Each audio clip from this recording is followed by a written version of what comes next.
Everyone, my name is Jess and today I have a returning guest. Her name is Sophie. If you didn't catch my video, I'll link it below, but she is returning back on my channel to talk about her first 3 months at Dell Technologies in Canada. All right, let's go ahead and get started.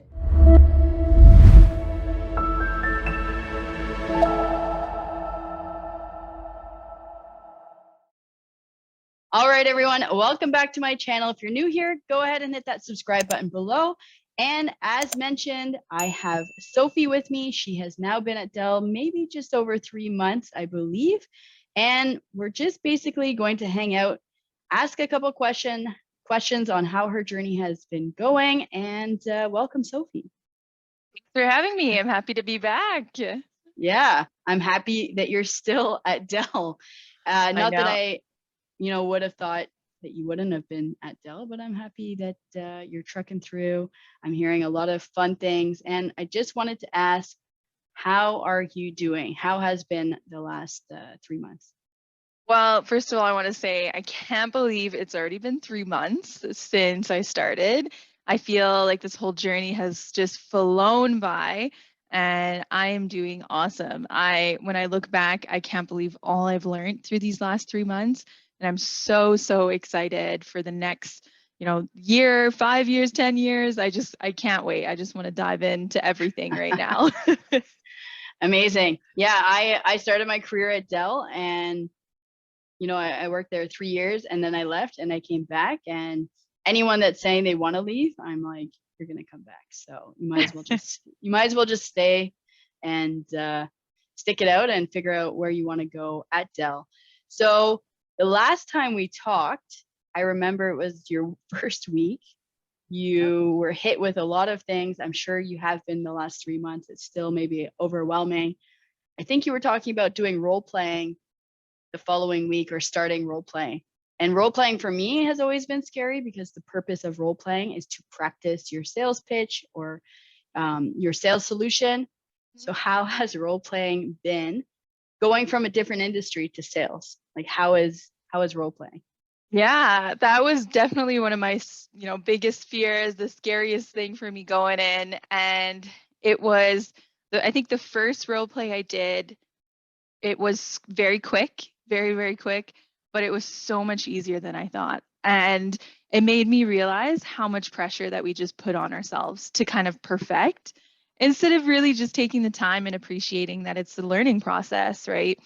And then over the next couple of weeks, we did a lot more role plays, even in a class like setting with other people, kind of looking in on our role plays and giving us tips and stuff like that. And I got to observe other people doing role plays as well and kind of seeing, how they do it, the questions they might ask when they're having a conversation with a customer. And it was so awesome. And everyone is so supportive and like, yeah, it was a lot easier than I thought, but I really enjoyed it.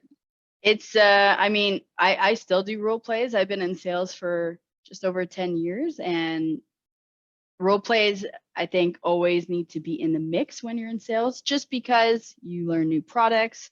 Technology is constantly changing. And I think my team doesn't like role plays that much. I think they get as nervous as you do. And I mean, my team has been in business for a long time. So it's something that I don't know if we ever get used to. We always over prepare. And I think because you're surrounded by like good people, that nobody is going to rip on you or say that it's not a good job. They're all going to give good feedback for that role play and just get better over the next one. We've added, as I'm saying, we've added an counter, which is counting our filler words, like who's saying so. And now it's kind of a running joke on our team of like, did you count our filler words during the role play as well? And yeah, we make it fun. So look out for that. If you ever do a role play with me, I'll be counting your filler words. I'm sure you'll run out of space on your page, so get a couple pieces of paper. I have tons as well. So is the big one for me. Yeah. Well, thinking about role playing, what is something that you had an easier time with? Was there something that was really easy over the last three months? A really good question. Really, really good question. I think just kind of taking a moment. I think the biggest thing I did was to really take the time and give myself a quick moment throughout the days where I was getting a bit overwhelmed or stressed and just say, hey, like relax, everything is good, you're doing great, you're learning. Like look back from where you started. I think that was the biggest thing. And it's taken a long time for me to actually work on that. But, like I said, you just put so much pressure on yourself to learn everything. And talking about the role plays, like when I did the role plays, I might have not believed that I did like an amazing job, but everyone was just like, wow, like you're so great. The words that you say come so natural. And so that felt really, really good to kind of hear that from my peers and my trainers and stuff. Yep. But I'd say maybe that's the thing that I was the best at over Hey, the good. last couple of months was just really reminding myself to just take a moment, take it all in and take it one step at a time. Right. I do have a question for you that I just thought of. You come from the hospitality industry, you come from the wedding industry. Are there any skills that you're pulling from that industry from the last that you've used for the last 3 months? Anything that is top of mind that you're Yeah, like, I really "Oh, love that. yeah. Well, throughout the last couple months, I was able to, talk with my peers, and I found that there's a couple of us that come from that background. So we had this Oh, conversation to be like, wow, like I feel like because I've worked in the service industry before, the hospitality industry, I'm able to have more of that maybe customer service mindset or like that, calmness because when you're in the middle of a wedding and there's an emergency happening, you really have to try and, keep your cool and remember to just be there for your customer, be there for your client. aren't brides like the calmest type of customer? I hear they're like super calm. You know what? Some of them are really great, really, really great. But hey, you can't blame them. It's like the Yes, one day out of your life that's like special day. exactly. But it does take a special skill to be able to manage all those stresses at the same time while Yep. keeping, your client happy. And I think that happens a lot in sales is you can have customers that are not happy about lead times or not happy about multiple different things. So it's so important to, take a moment and really put yourself in their shoes to say, hey, what can I do for you? And I learned that from working in hospitality. So I think Yep. carrying that over it's been a huge help for sure. Absolutely. I mean, customer service, you can use it for your internal customers, your external customers, partners, anyone. If you know how to diffuse and stay calm, that's a great skill. I didn't even think about that. And I'm sure a lot of people, are in the same place. One second. Totally. Sorry for you all. I'm a little bit sick, as you can hear, but Sophie is here with us, and I'm happy that you're listening to my voice right now. All right. So, what is to come from these, the next 3 months? Yeah, I think in the next 3 months will just be a lot of just focusing on, mastering a lot of the skills and the tools that we use. I and also just finding a really good mentor or finding a really good support system that can kind of help guide me through all these, these next challenges. Because of course, I know there's more stresses to come. I know there's a lot more learning to do. But I think I got a really great reminder this past week from one of the people that I'm training with. And he reminded me to just say, hey, take it one step at a time, learn the tools, learn the processes, and eventually you'll be able to master, more of these things like your selling skills and all of these other things, right? Really focus on the foundational. So I think that's what I'm going to try to do. I know I like, I know there's a lot of people out there that are like this too. We like to do everything at once and we want to just like because we're hungry, like we want to get it. We want to go and just excel, but really trying to take it step by step and just working at excelling one thing at a time is so important. So I'm going to try to do that.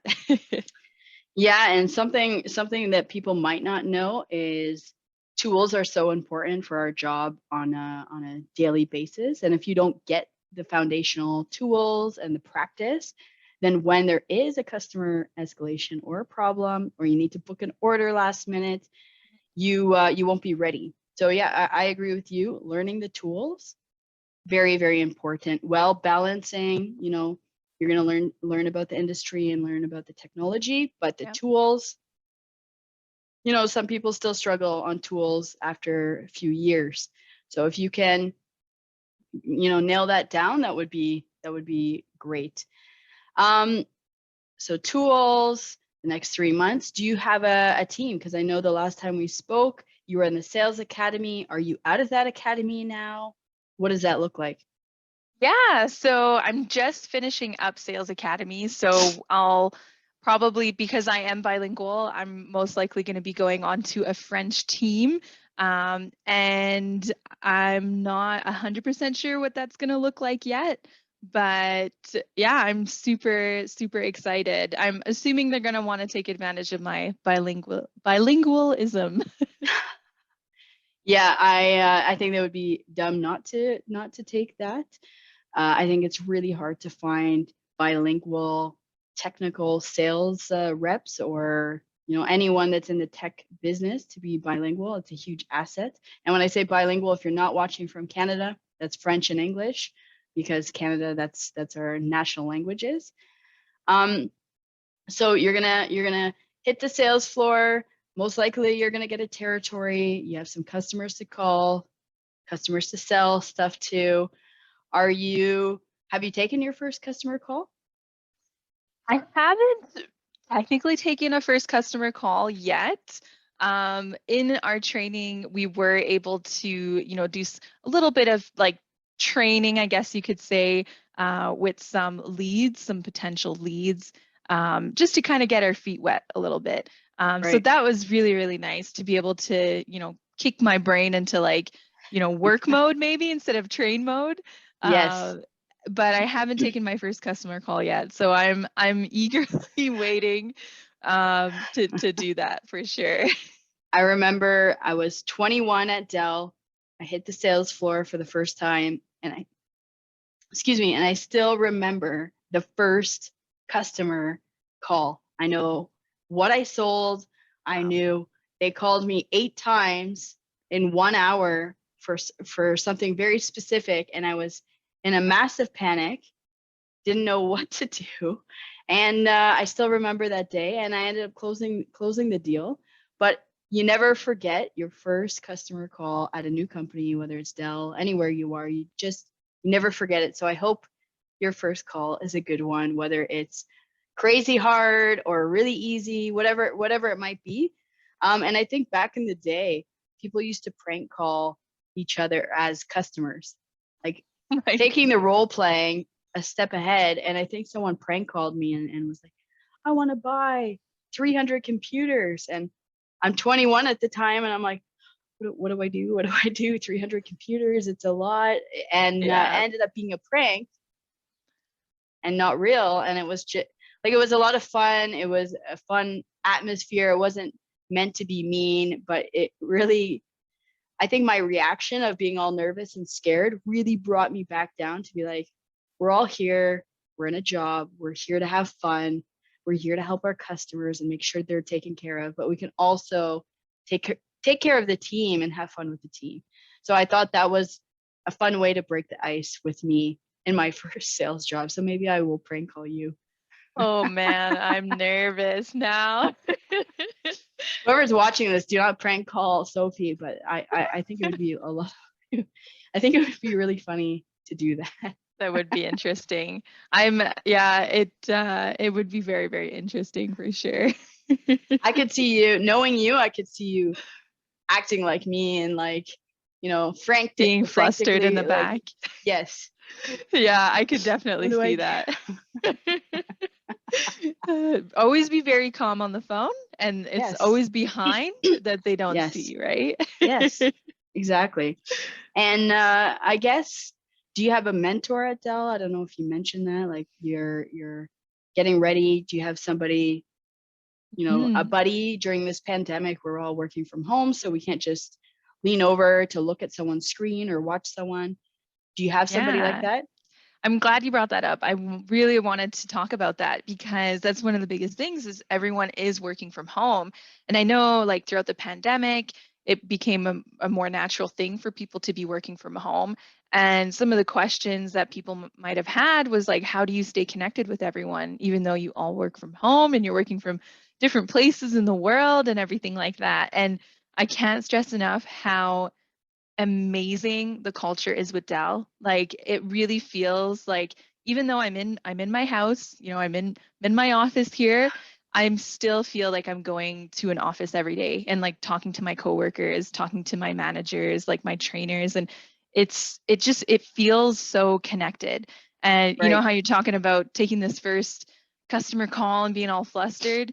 I know that I could Teams one of my work friends or my buddies, and they'll help me with whatever I need. right. And I absolutely love that. I love that. In our Sales Academy training, some of the people were actually down in Texas in the States, and I made some amazing friendships, and we still talk and every day we're pinging each other. Hey, how's it going? How's your day? I'm sending them pictures of the snow and the ice up here in Edmonton, and Nice. they're like, oh my God.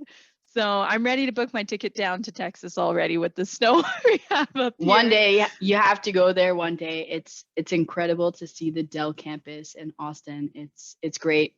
The weather is nice as well, right? Like Yeah, there's no inches no snow. and like just tons of ice. No, that doesn't I think they got some maybe last year or 2 years ago, but it's not normal. So it would be a Yeah, nice break from Edmonton to go. yeah, Um it's Lastly, sorry to cut you short there. I'm looking at the time.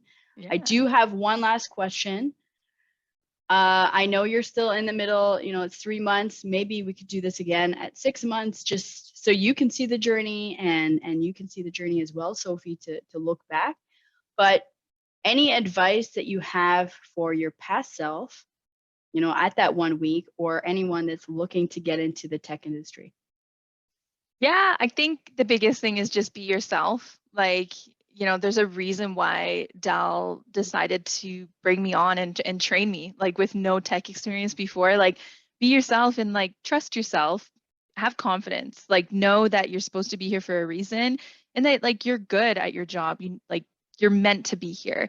I think that's the biggest reminder because even like me, like when I first started, I was like, what am I doing here? Like, I don't know anything about tech. I used to plan weddings for a living, like what's going on, right? But Yep. through the process, like just realizing like, hey, like this is meant, you're meant to be here and just keep going, keep trusting yourself and really be patient with yourself. That's so, so difficult. But Yes. you have to be patient with yourself. And if you can, find yourself a work buddy, like find yourself someone that you really connect with and you can just be vulnerable with and just say like, Yep. hey, I'm struggling today, or this is not working, or whatever. That is a huge help as well.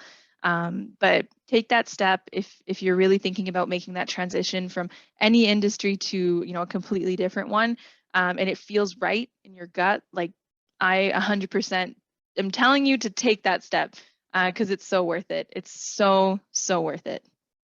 Oh, I'm happy to hear that. Like I'm really, really happy to hear that. And I think a lot of people move industries. Even me, I have a hard time sometimes not, molding into what other people around want me to be. And I think the major thing is what you said is, they hired you to be you and nobody else. It reminds me of that little short clip I sent to you. I don't know if you watched it yet, called Pearl on Pixar. It's 10 minutes. It's exactly all about being yourself in the workplace.